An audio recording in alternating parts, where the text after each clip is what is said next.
Zipper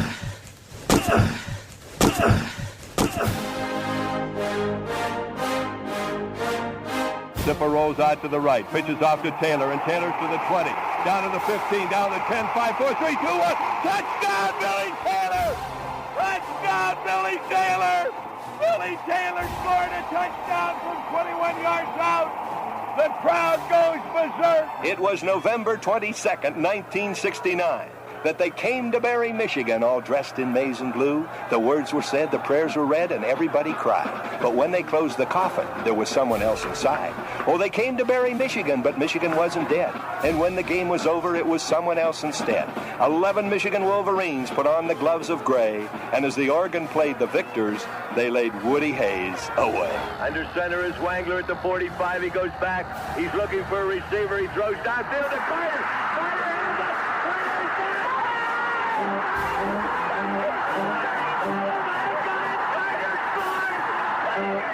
Who's got it better than us? Nobody!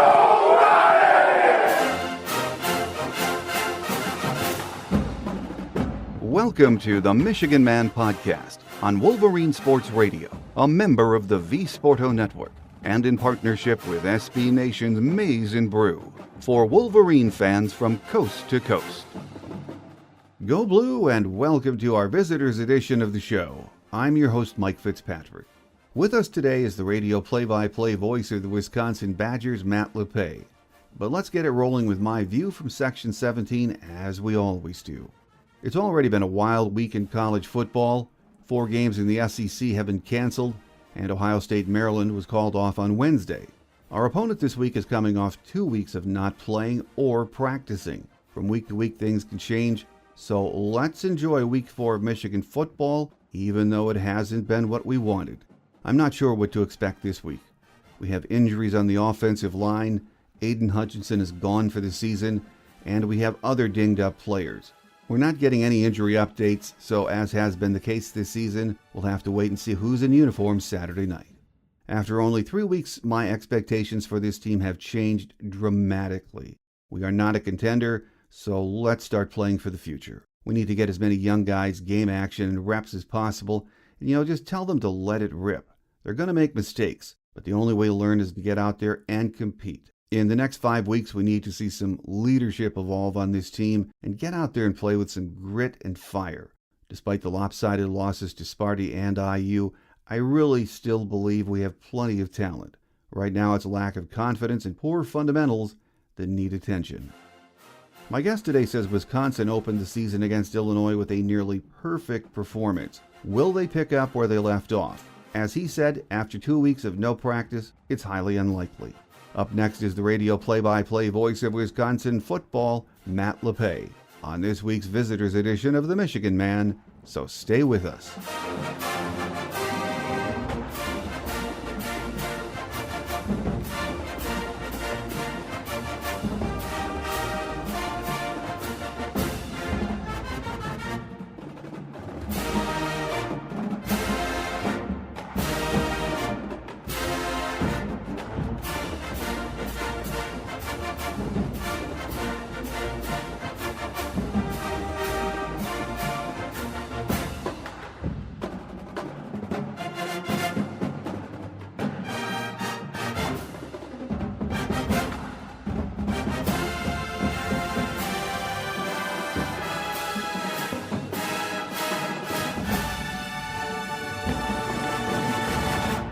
Here with us on our show is the radio play-by-play voice of the Wisconsin Badgers, Matt Lepay. Matt, it's been a couple of years. Great to have you back with us. Good to be back. Good to be talking a little football. At least fingers crossed that there will be football this weekend. Amen. We are hoping so. Everything looks good right now, and it was, of course, great news on Monday morning when we heard the Badgers were cleared to play on Saturday.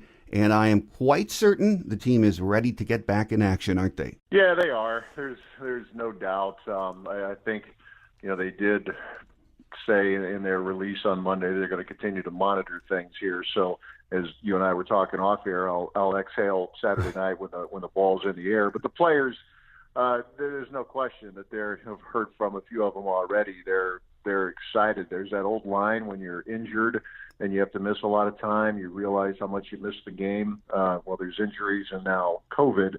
where people who aren't infected by it still have to miss time. So they're grateful to be back and hoping they can resume their season and be able to play the rest of their scheduled games. But I think they've learned that cliche about one day or 1 week at a time, that really applies this year. It certainly does. And with these 2 weeks off, what, if anything, could the team and the staff do to, sort of stay game ready? Well, it was a lot of Zoom meetings like the rest of the world. A lot of that, players were really exercising on their own. There were several days where they were really not even allowed to be in the workout facility. A lot of the guys, anyway. So they were, as they were describing, it's a lot of guys. The weather was nice last week, so there was a lot of running outside on their own or doing push-ups in their apartment, that type of thing. But they were preparing for Nebraska, and then it was about the middle of the week, Tuesday or Wednesday of that week, where they shut it down, and then they started preparations, at least via virtual meetings, for Purdue. And then last Tuesday, that game was canceled. So they've been going at least through some level of mental preparation. I know they were thrilled last Friday and Saturday, to get back on the field, do some conditioning work in groups, and then to be back on the practice field Monday especially, when they could gather and get into a game routine. I think they were all very happy to be there. So this week they were allowed a normal game week practice schedule? Yeah, they're starting on Monday, which is with Wisconsin, and I'm sure with any number of programs, it's not a heavy day, but you get introduced on the field to some of what the opponent does. And so that's when it started with the players who are actually cleared to play. They've had a number of guys. They don't identify, like most schools, they don't identify specifically who, but there are no doubt a number of guys were out and will continue to be. But they feel cautiously optimistic, at least at the beginning of the week, that they were starting to stabilize in terms of the number of positive tests. But I think if there's one thing we've learned about this virus, it's pretty sneaky. So everybody's holding his breath, keeping fingers crossed that they can remain in good shape and be good to go Saturday night. Well, when last we saw the Badgers, they were pummeling Illinois in the season opener, led by redshirt freshman quarterback Graham Mertz. He had a huge day, 20 of 21. He set a Badger record, 17 completions in a row, and then the next day tests positive for COVID. Talk about what kind of quarterback he is, Matt, and if he will be ready to go on Saturday night. Well, the second one first, we don't know, and I know that's not a satisfying answer. He'll be allowed to start to do more things, team-oriented things, late in the week. He's at the beginning of the week. He's in that ramp-up period as part of the 21-day protocol to make sure the heart is working the way it's supposed to work. The unknown of this virus, but he, in a perfect world, could have a day or two of full team activities, but they don't know. I mean, there's hope that he could be able to go. In the meantime, Danny Vandenboom would probably be getting himself ready as well. But as for the type of quarterback Mertz is, very highly regarded, probably the highest regarded recruit, highest rated recruit to come in to Wisconsin as a freshman. He's from Overland Park, Kansas, national recruit. A lot of the power programs were after him, even after he had verbally committed, which you're fair game for that, but he stayed firm to his commitment to Wisconsin. He's a guy with a very good arm, an ability to throw the deep ball. Saw that a little bit in the Illinois game a few weeks ago now. Mobile enough, I think. He's able to pull the ball down and run and get some things done that way. He can keep plays alive if he's flush from the pocket and still look downfield. So he seems like he has all the tools. I know there's a lot of excitement here after a grand total of one start, where he was nearly flawless, there's no doubt. But the longer he goes, he'll face better teams, and teams will have tape on him. So it'll be interesting to see the progression of his career. But there's no doubt the kid is very, very gifted. Well, for Michigan fans who aren't up to speed on the Badgers offense, let's talk about some of the players we'll see on Saturday night, some of the key guys, starting with the running back crew. And we know Jonathan Taylor's gone. Will Garrett Groshek and Nakia Watson be getting the bulk of the carries this week? Yeah, well, you figure that those guys would. There's a young man, Isaac Arendo, who's very highly regarded for his speed. He was introduced into some games late last season. Jalen Berger, another highly recruited player out of New Jersey. It'd be interesting as the year goes along to see how much he could play. But I think a guy who could be, I don't know if I would use the term workhorse. This is kind of at least the feeling is it would be a tailback by committee as opposed to Jonathan Taylor, who was a great running back here. They have a lot of really good running backs, but not proven to be great necessarily at this level. But I think Nakia Watson would be the first guy to watch. A young man out of Texas, big, strong kid, runs pretty well. Has played some. You get overshadowed when you're in the same room as Jonathan Taylor, but he's someone that you certainly want to keep your eye on Saturday night. Well, the offensive line lost 2 starters from last year, but overall still a veteran group led by Cole Van Lanen and Logan Bruss. This is a very good O-line, isn't it? Yeah, they think it can be, and they've always but they valued versatility here, be able to play at various spots to get. As the cliche goes, your 5 best on the field. But there's no question that they look to Cole Van Lanen to be the anchor, the leader there, and it's a role that he really embraces. I talked to him about that this week. I think he, under any circumstances, he would. Under the circumstances of this season, it's even more important, and I think he really embraces the role of being a guy who can lead the others in the offensive line, the other 4 who are out there with them. Or there's a couple of young offensive tackles who I would imagine pick his brain on a regular basis, one out of the state of Wisconsin, another out of Michigan, Logan Brown, redshirt freshman, who they believe can be very good. So, as is the case, I'm sure, in Michigan or any of the other really successful programs, there's a culture that's built where the younger players get some advice, get some tips from the older guys, and now Van Lanen, who had been through that as a student, is a little bit more in the teacher role as he gets late in his career. Tight end Jake Ferguson is back, had a really nice game against Illinois, but the wideouts as a group are pretty young and unproven, aren't they? Well, a couple of them are experienced. Danny Davis has been around for quite a while. Kendrick Pryor has been around for quite a while. There is a young receiver, a couple of them, and one in particular who even the guy's teammates have been singing their praises throughout the course of the training camp. His name is Chimere Dike. He's out of Waukesha, Wisconsin. That's just outside of Milwaukee. Really is someone who they know can run well. They really marvel at his football IQ, very good student of the game, asked a lot of questions.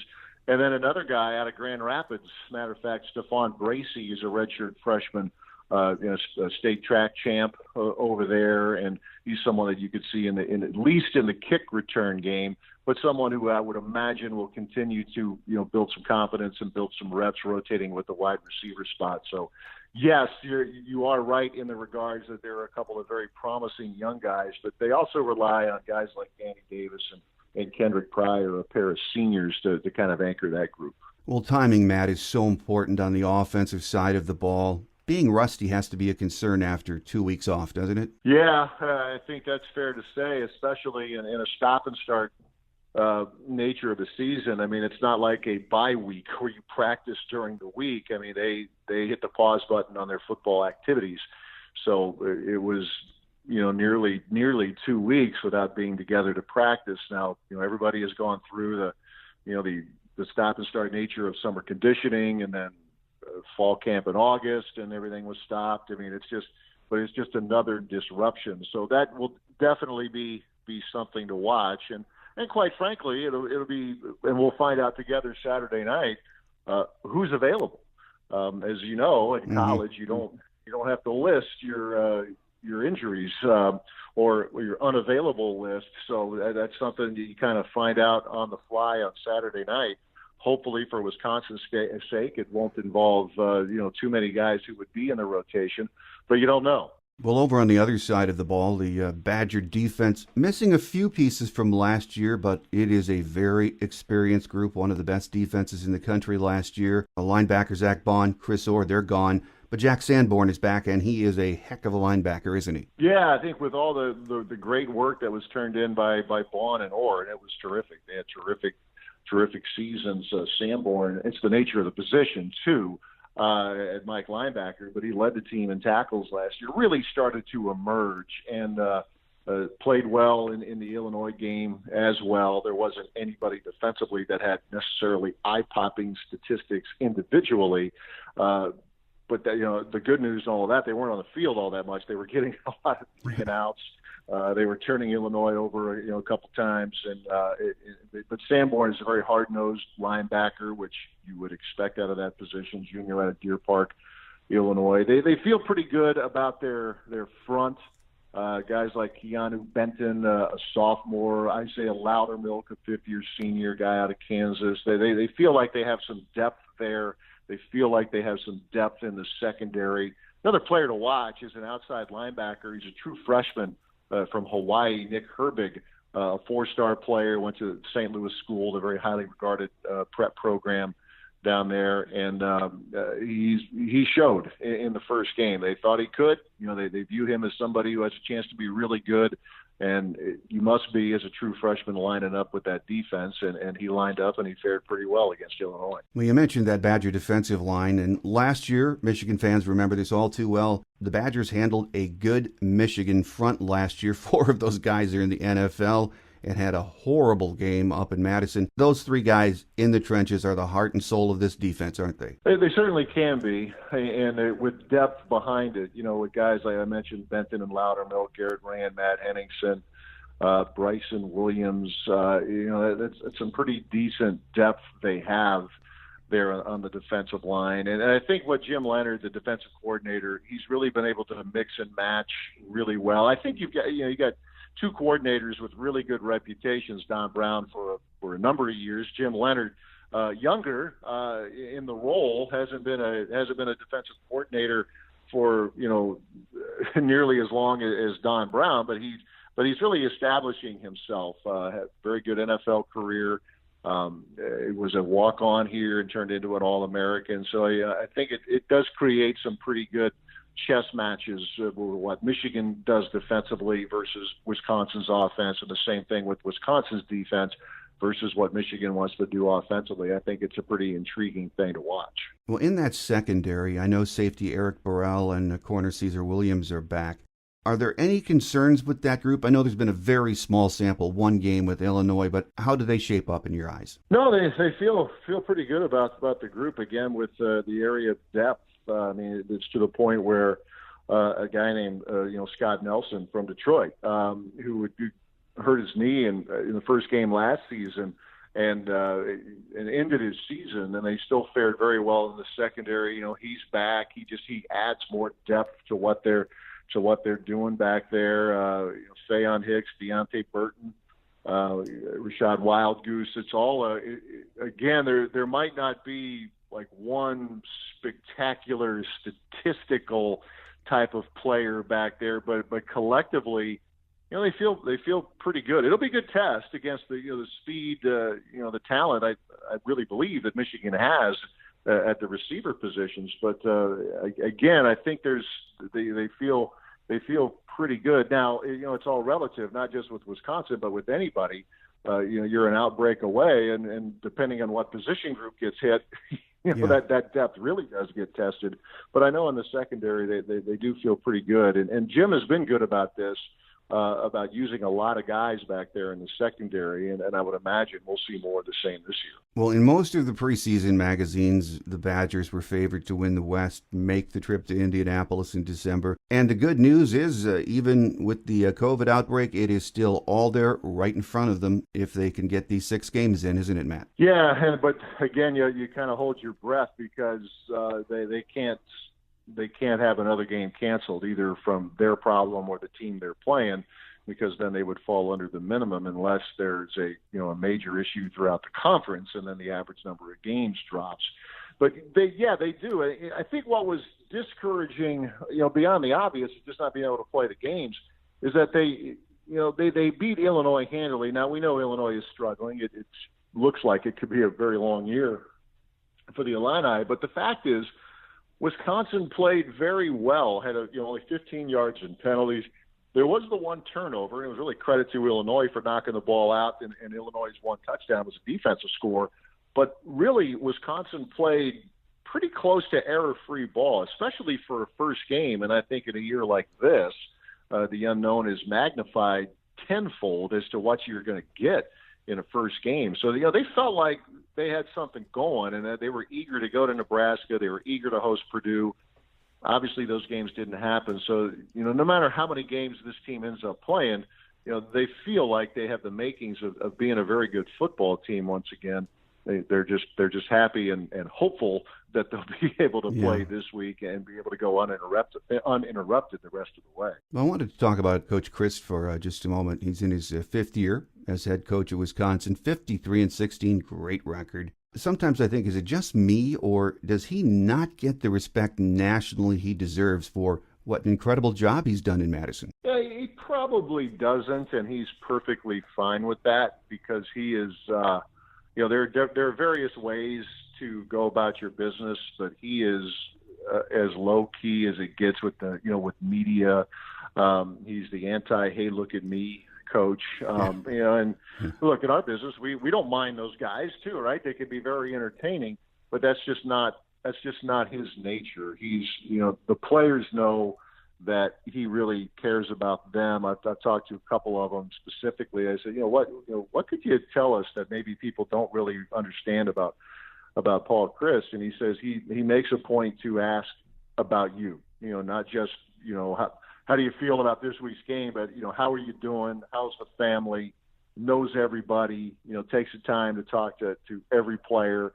I'm sure he didn't invent that. I'm sure he's not the only one, but it's something that the players appreciate far more than how entertaining he might be in a news conference or any other media platform interview. So to your question, probably underrated, but I would say that he really couldn't care less. He loves what he does, and his teams far more often than not go into every game thinking that you got a shot. He and Jim Harbaugh go back a long time. I think Paul's brother too. But Jim this week went on and on about what a good man he is, what a great coach he is. He just really likes Coach Chryst. Yeah, and vice versa. I think the families are close, and you're right. Paul's brother Jeep was Harbaugh's offensive coordinator out with the San Francisco 49ers. It's interesting because they're different, right? I mean, if you listen to them in their news conferences or just, things that transpire, during the course of either a season or the recruiting season, they go about things differently. But they do get along because I think at the core, they're both just hardcore football guys. They love the game. I know Paul's idea of a good time for a number of years is getting together with a bunch of coaches with a case of beer and drawing up plays, getting a grease board out. And that I don't know Jim Harbaugh, but it wouldn't surprise me if that would be his idea of a good time as well. So, to see, everybody has a shtick or whatever you want to call it. But at the end of the day, those two guys get along really well. They just seem like the ultimate football guys, and I think both fan bases are lucky to have Chryst and Harbaugh at their respective schools. Well, Matt, this Saturday it's going to be strange. Michigan and Wisconsin at night, primetime game. And for the most part, an empty Big House. And for different reasons, it is a huge game for both teams, isn't it? It is, and it's different this season. It stinks with what is going on. It's obviously the safe route to go, and I fully understand that. But a big lure of college football is having 100,000 plus at the Big House, 80,000 at Camp Randall, so on and so forth. But the game is still the game, and it's it is big for both. I think it's pretty safe to say that Michigan is better than the record. Wisconsin, even though it played extremely well against Illinois, and they believe they're pretty good, it's still an unknown. Even their own players say, look, it's really small sample size. Let's see how this plays out. But it's been fun to have this series go uninterrupted now for the last 5 years, even though they're in different divisions. It's pretty cool, for fans here to see Wisconsin play a program like a Michigan every year. Hopefully Michigan views it much the same. I know there are a couple of other games on the schedule that always carry a little bit more clout, but it's fun, it's huge, and so like you said, hopefully that everything is good to go, and we'll see a good football game on Saturday. Well, last question for you before we let you get away, Matt. So far this season, Ohio State has been, what we thought Ohio State would be. The rest of the Big Ten, chaos has reigned. It's been an entertaining 3 weeks so far. What teams have surprised you, for better or worse? I thought Indiana had a chance to be pretty good, but it's been better than I thought because, Indiana has been one of those teams that oftentimes in the bigger games does just enough to lose, right? But the defense, I think, has improved. Michael Penix, and as you guys saw last week, he has a lot of weapons offensively, and he used them very well. They've been, I guess, to me, a bit of a surprise. Purdue, it would have been interesting to see Wisconsin and Purdue match up. David Bell is an outstanding receiver. They've been without Rondale Moore, who, in my opinion, is the most exciting player. When he's healthy, he just hasn't been. Played 4 games last year, but 2 years ago he was electrifying. But they've been a pleasant surprise. Those two, I think, would stand out. And Northwestern, I guess I'm pointing out a couple of teams in the West here with Purdue and Northwestern, what the Wildcats have been able to do, especially defensively. They haven't given up a point in the second half yet. They're doing enough on offense, but defensively, that's what's keeping Fitzgerald's teams in games, which makes sense, being an All-American linebacker that he was. So those are the pleasant surprises. I don't think I pegged Penn State at being 0-3. I was never really drinking the Kool-Aid yet with Nebraska, so I guess I'm not all that surprised that they have struggled so far. I don't think they're all that far away. But Purdue and Indiana, they've probably been the most surprising, and I'd have Northwestern right there with them. At least it's great to have college football back. It's different, but I'm still enjoying it. I know you are too, and everyone up there in Wisconsin, very glad that they're going to play this week and head down for a primetime game, so I'm looking forward to it. Here with us today is the radio play-by-play voice of the Wisconsin Badgers, Matt Lepay. Matt, thanks for your time. You're always gracious with us. We enjoy the chat, and we look forward to meeting again next year. All right, good talking to you. Take care.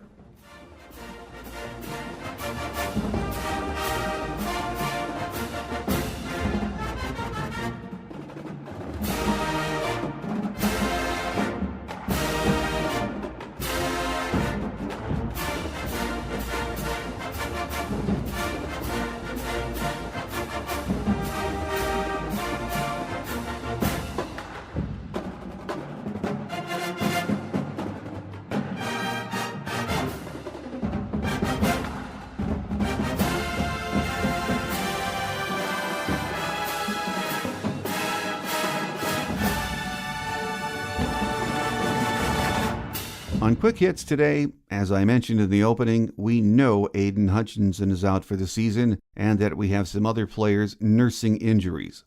Who will play on Saturday? We'll find out at 7:30 p.m. in the Big House. Here are some game day facts of interest. Michigan leads this series with 51 wins. We've lost 16 times and tied once. Wisconsin humbled us up in Madison last year on September 21st by a score of 35-14. The first meeting was on October 15, 1892 in Ann Arbor, a 10-6 Michigan win. Paul Christ is in his 5th year as head man in Madison with a record of 53-16. In 8 years as a head coach, his record is 71-35. The Badgers were 10-4 last year, 7-2 in Big Ten play. They finished the season ranked 11th in the AP poll and 13th in the coaches poll. They returned 6 starters on offense, 9 on defense. They ended the season with a loss to Oregon in the Rose Bowl, 28-27. Saturday's game kicks off at 7:30 p.m. and will be broadcast by ABC. The weatherman says temps should be near 40 at kickoff, dropping into the 30s during the game. We should be dry, though. At this point, I'm not even nervous about this game. The way I look at it is, it's another chance for our young guys to play and get better against a very good team. I mean, that's why they came here, for primetime games like this. So let's hope we're better prepared for this week and start fast. We do need some confidence for our young guys, but they've got to get out there and start making their own breaks. Will they? Stay tuned. Thanks again to Badger Radio play-by-play voice Matt Lepay for being our guest today. Next week we'll be back on Tuesday with our Michigan Game Day show. Scheduled guest is beat writer Aaron McMahon from MLive. On Thursday's Visitors Edition, we hope to have Steve Politti, who covers Rutgers for the Newark Star-Ledger. So make sure you join us for that. That will do it for another week. I'm your host, Mike Fitzpatrick. Have a great Wolverine week, everyone. Think victory. Beat Wisconsin. Until we meet again, take care, and as always, go Blue. Thanks for joining us today on The Michigan Man, here on Wolverine Sports Radio, a member of the V Sporto Network, and in partnership with SB Nation's Maize and Brew. Our listener lines are open 24/7 for your calls at 313-263-4842. That's 313-263-4842. Or email us at themichiganmanpodcast@yahoo.com. That's themichiganmanpodcast@yahoo.com. The Michigan Man Podcast is produced at the studios of Robin Lynn Productions, Allen Park, Michigan, and is not affiliated with the University of Michigan. Go Blue!